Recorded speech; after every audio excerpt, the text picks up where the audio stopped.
welcome to this edition of the Alabama Historical Association's podcast program. I'm your host, Marty Olaf, and I talk with people who conduct interesting research and do interesting things concerning Alabama history.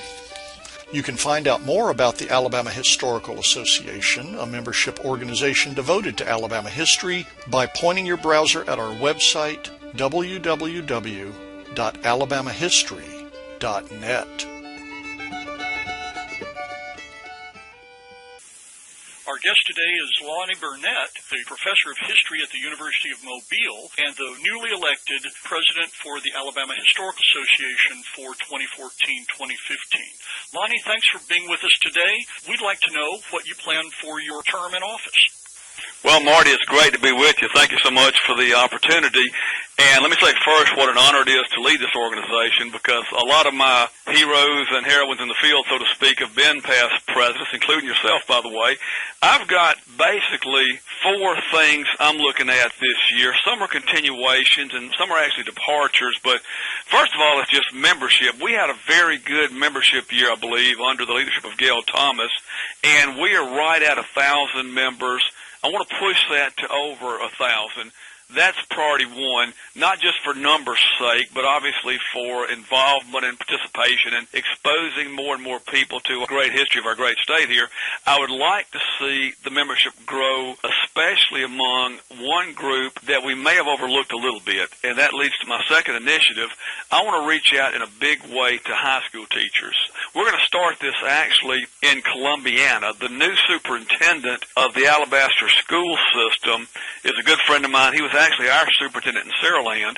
I'm on the school board in Saraland, and I've worked with him for a long time, and I've talked with him about sponsoring some high school teachers. He loves the idea, so hopefully in Columbiana at the pilgrimage this fall, we'll have a lot of high school teachers from not just Alabaster, but also Shelby County.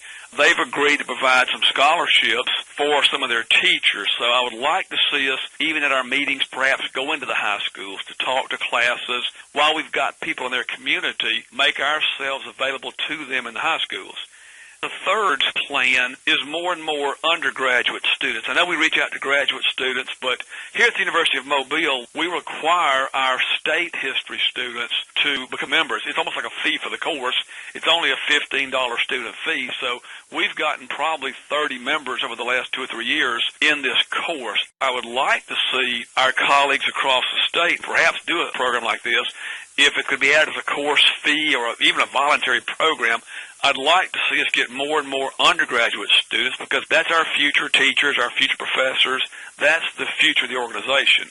We've got a great mix right now. I noticed at our last meeting in Scottsboro, I saw, I think, more young people than ever before. When I say young, I mean younger than you and I, in their 30s, I guess, and below. It seemed like a lot of young people, which is encouraging. We've got a good core of solid members that have been there for a long time, and I saw a lot of young people. I would like to see that trend continue. So I think if we reach out to undergraduate students, to high school students, along with the general lay population, of course, I think we're in good shape here. I guess the fourth thing would be just to continue what have been a series of excellent meetings in the last 2 or 3 years.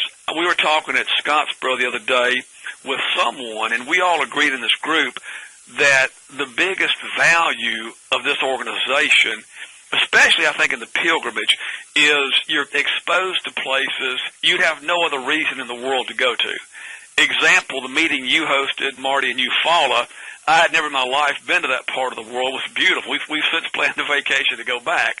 The same is true with Scottsboro.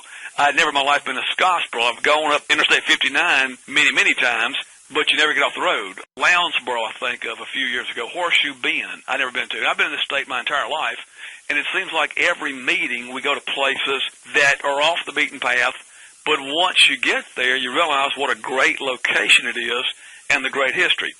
We've got 2 meetings planned this year.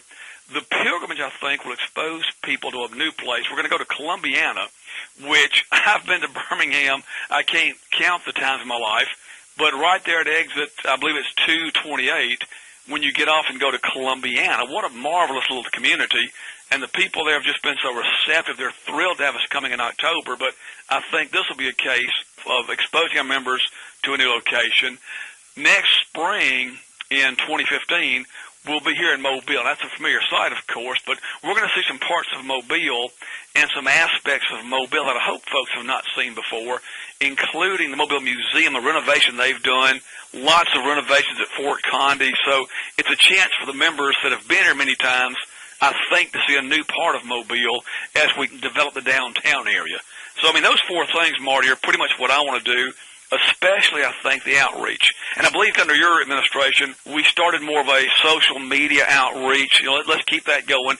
That's a good way to reach these people, the high school teachers, the undergraduate students. I mean, they live on social media.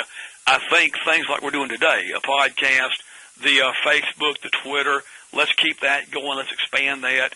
Let's just build on what past presidents have done as we kind of push this thing past the 1,000-member mark and beyond.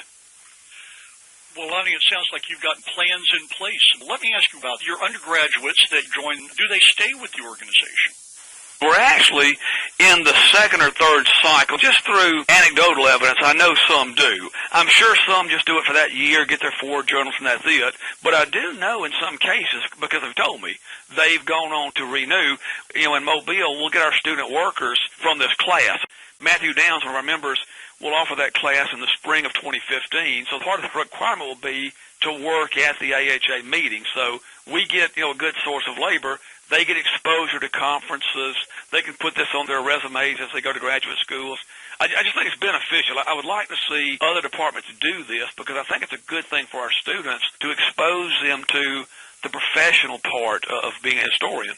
One of the great things about this organization is the blend, the professional historian and also the layperson. That's a magical mix to me. And when you go to meetings, you see a blending that you just don't see at other associations.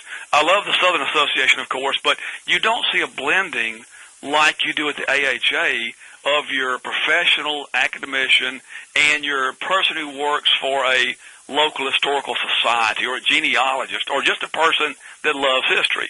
It's a remarkable thing when you see these folks interact. There is no hierarchy. There is no, you know, we're this, you're that. It's a wonderful interchange of ideas. And the way we rotate the presidency, I mean, that's just, to me, is a great idea that has served us very well over the years.